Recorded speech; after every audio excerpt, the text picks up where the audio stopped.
testing out Numark DJ2Go. It's a nice bit of kit, to be honest, for the price. Basically, it seems to be designed just for DJs that want to go to parties, have something cheap to take with them that's not going to break too easily. Quite portable, nice and simple, does the job.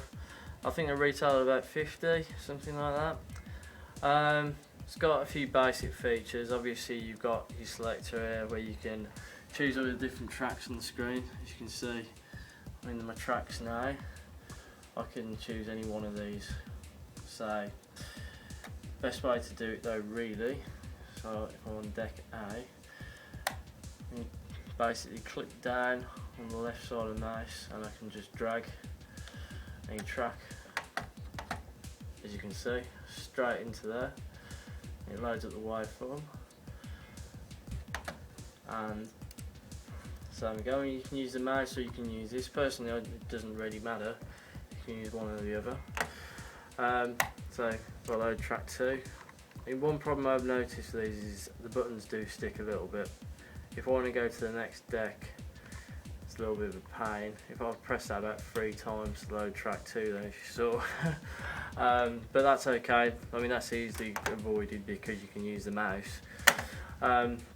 Anyway, as you can see,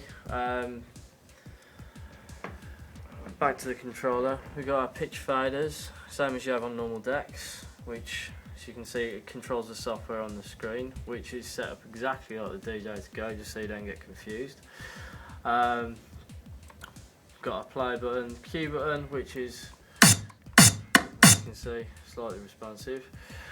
You can bring your cue back here if you use a mouse, or you can use your mouse here, or you can use the actual controller wheel. As you can see, I can drop my cue point there. What I was going to say about the controller, you've got your headphones here. Just headphone selectors like you get basically on your mixer. Pitch bend, which does the job of basically just bringing beats back in, sort of thing that you find on like a mobile DJ gear. Now this makes it incredibly easy to mix. I have tended to use this quite a lot because these are a little bit too sensitive to me. As you can see, that's just tapping it a slight bit just does too much. Pitch bend, it's a whole lot better. I'll show you when I start mixing anyway. So anyway, I think that's about it. Oh, you've also got your sync button, so you can sync everything up once you've got everything in beat. I don't use that, to be honest. It's fairly easy for me to keep it in beat just using the pitch bend. Anyway, so I've got track 1, track 2 loaded, as you can see. What I'll do, I'll start off with track 1. So I've also got my master volume here. Right, let's start.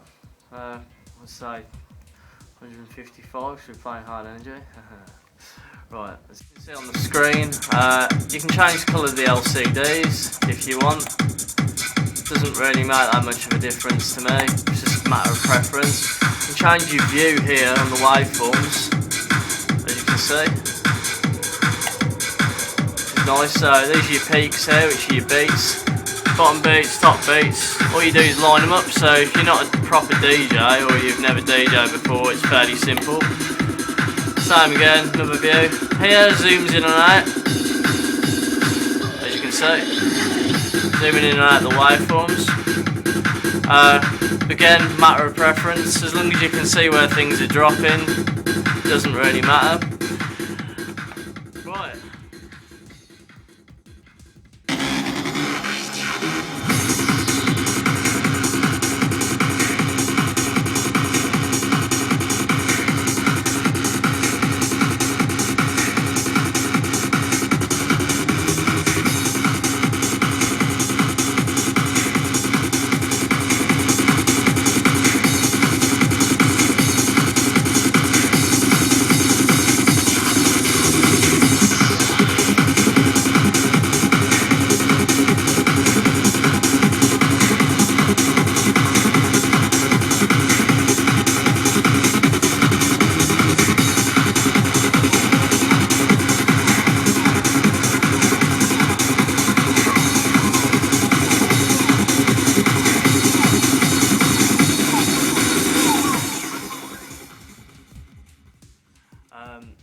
This does work though, bear in mind, actually, on quite cheap small laptops that don't have a lot of power. They've got just normal sound cards, so if you're worried about what equipment you're using, it is actually probably a lot better to get one of these if you can't afford expensive gear and you've got a laptop. You don't need to have a top of the range laptop either. At the moment I'm using the Delta 1010 audio sound card, which is a professional sound card, which I'd usually use for music production. You can use that kind of sound card, or you can use just a basic sort of PCI card that you'll get in most laptops, most standalone computers. Settings though, you can actually set up your settings. You can put inputs in, so obviously you can have probably a microphone if you're going to use it for mobile DJing, to tell people that the sausage rolls at the back have to come on Irene if you're that way inclined. Not on my watch though. You can set up your outputs as well. So I've got it set up headphones, which coming out of channel 3 and 4, my Delta 1010. Master channel 1 and 2, obviously, that's for my speakers.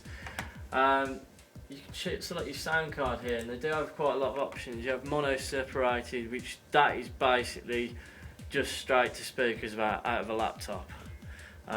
Just your normal basic laptop out of the probably just out of the line out. Or your headphones. You can use 2 cards, so you can have an extra output. Say your laptop does have a sound card internally, but it doesn't actually have any outputs. You use the main sound card inside it, which is usually a rubbish one, and a sort of plug-in sound card which just provides 2 outputs, which you can get for fairly cheap.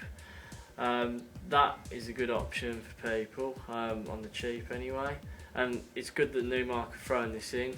A 4.1 card, if you've got a media PC, or just generally any PC these days, it's just they've got these sort of 4 output cards, you can use those as well. ASIO driver, that's professional sound cards usually, like the one that I've got here. It's using, as you can see, M-Audio ASIO, which you can set up for ultra latency, which is good.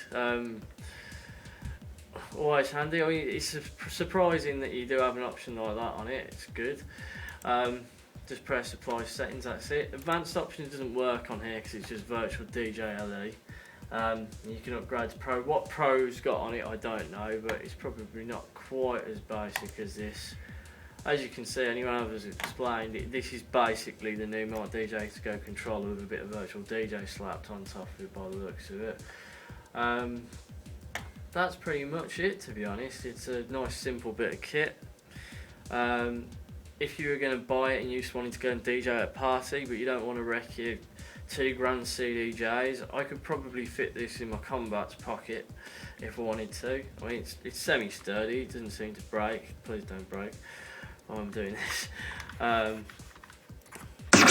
it could take a little bit of battering probably. Not that I'm going to do it because Numark won't like me.